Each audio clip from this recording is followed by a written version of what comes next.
दोस्तों आप देख रहे हैं डीएलएस न्यूज़ पॉइंट। हम बात करेंगे देश दुनिया की तमाम बड़ी खबरों पर और कुछ खबरें ऐसी है जो आपके लिए जानना बहुत ज़रूरी है, इसीलिए वीडियो को पूरा ज़रूर देखना और कमेंट बॉक्स में ये भी बताएं ये वीडियो आप किस शहर राज्य से देख रहे हैं। तो चलिए नज़र डालते हैं आज की तमाम बड़ी खबरों पर। देखिए दोस्तों, पहली सबसे बड़ी खबर पंजाब में 2027 विधानसभा चुनाव की तैयारी में जुटी कांग्रेस के सामने इस समय सबसे बड़ी चुनौती विपक्षी दल नहीं बल्कि पार्टी के भीतर बढ़ती गुटबाजी बन चुकी है। प्रदेश कांग्रेस प्रभारी भूपेश बघेल और प्रदेश अध्यक्ष अमरिंदर सिंह राजा वंडिंग के कार्यक्रमों में विरोध, नारेबाजी और पोस्टरबाजी ने अंदरूनी कलह को सार्वजनिक कर दिया है।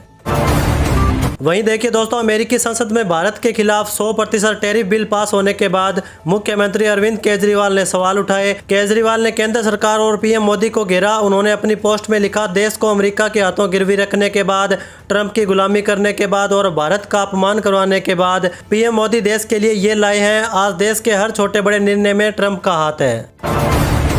वहीं अगली बड़ी खबर देखिए, उत्तर प्रदेश में विधानसभा चुनाव के लिए अब कुछ महीने बचे हैं। कांग्रेस और समाजवादी पार्टी के बीच गठबंधन में सीटों के बंटवारे पर बातचीत शुरू होनी है, लेकिन उससे पहले कांग्रेस अपने संगठन से संबंधित लंबित मामलों को निपटाना चाहती है।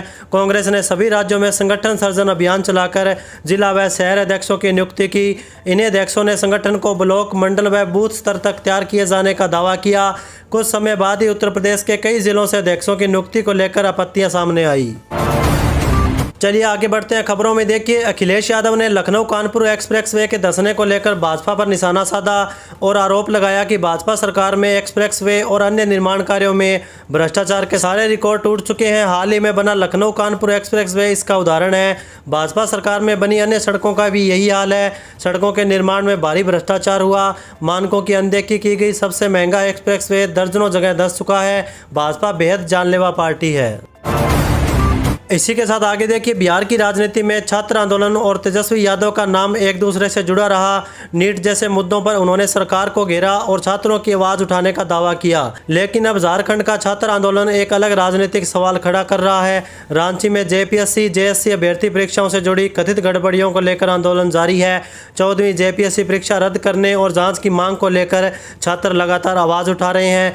ऐसे में सवाल ये है कि तेजस्वी यादव की नज़र झारखंड के इन छात्रों पर क्यों नहीं पड़ी।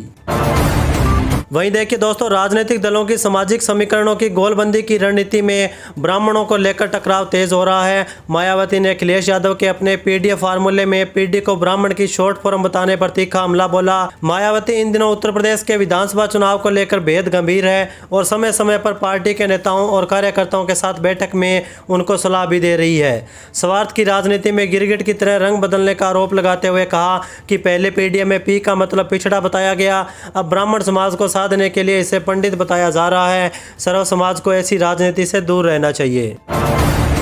वहीं अगला अपडेट देखिए, भारतीय जनता पार्टी ने शनिवार को क्षेत्र और मोर्चा के प्रभारियों के नामों की घोषणा कर दी। इसमें 13 नए चेहरों को शामिल किया गया, जिसमें कई बड़े नाम शामिल है। उत्तर प्रदेश विधानसभा चुनाव 2027 को लेकर यह नियुक्तियां काफ़ी महत्वपूर्ण मानी जा रही है।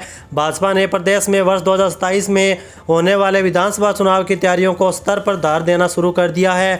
प्रदेश अध्यक्ष पंकज चौधरी ने पार्टी के 6 क्षेत्रों और 7 मोर्चों के लिए प्रभारियों की घोषणा कर दी है। चलिए अगली बड़ी खबर देखिए, शुक्रवार को ही तेज बारिश ने दिल्ली की रफ्तार को कम कर दिया। राजधानी के कई प्रमुख और संपर्क सड़कों पर जलभराव के कारण यातायात प्रभावित हुआ। Mahipalpur, Dhaula Kuan, MB road, ring road, ITO और पूर्वी दिल्ली के कई इलाकों में सड़कें पानी से भर गई है और वाहनों की लंबी कतारें लगी। कई जगह पेड़ गिरने से भी यातायात बाधित हुआ। बारिश के बाद दिल्ली के लोक निर्माण विभाग और नई दिल्ली नगरपालिका परिषद के पास बड़ी संख्या में शिकायतें पहुंची। पीडब्ल्यूडी को जलभराव की 66 और पेड़ गिरने की 17 शिकायतें मिली। वहीं देखिए दोस्तों, उत्तर प्रदेश सरकार गंभीर और बहुदिव्यांग बच्चों की पढ़ाई में बाधा दूर करने के लिए एस्कॉर्ट अलाउंस देगी। परिषदीय विद्यालयों के 14,152 विद्यार्थियों को 600 रुपये प्रति माह की दर से 10 महीने तक यह सहायता डीबीडी के माध्यम से मिलेगी। 849 लाख रुपए की धनराशि से मिलने वाली इस मदद से बच्चों के माता पिता पर स्कूल लाने व ले जाने का आर्थिक बोझ कम होगा और दिव्यांग विद्यार्थियों की नियमित उपस्थिति बढ़ाने में मदद मिलेगी। चलिए अगला अपडेट देखिए। तमिलनाडु के मुख्यमंत्री विजय ने शनिवार 8 अगस्त को परिसीमन के मुद्दे पर चर्चा के लिए एक बैठक बुलाई। सीएम विजय द्वारा बुलाई गई सांसदों की बैठक से डीएमके और एडीएमके ने दूरी बना लिया है। इस बैठक के बहिष्कार का नेतृत्व डीएमके कर रही है, जिसके सभी 30 सांसद ने बैठक से दूरी बनाई। मुख्य विपक्षी पार्टी एडीएमके ने भी अपने 4 सांसदों के साथ इस कार्यक्रम से दूरी बनाए रखी। बहिष्कार में शामिल अन्य पार्टियों में पीएमके, एमएनएम और डीएमके शामिल है, जिनका एक सांसद है।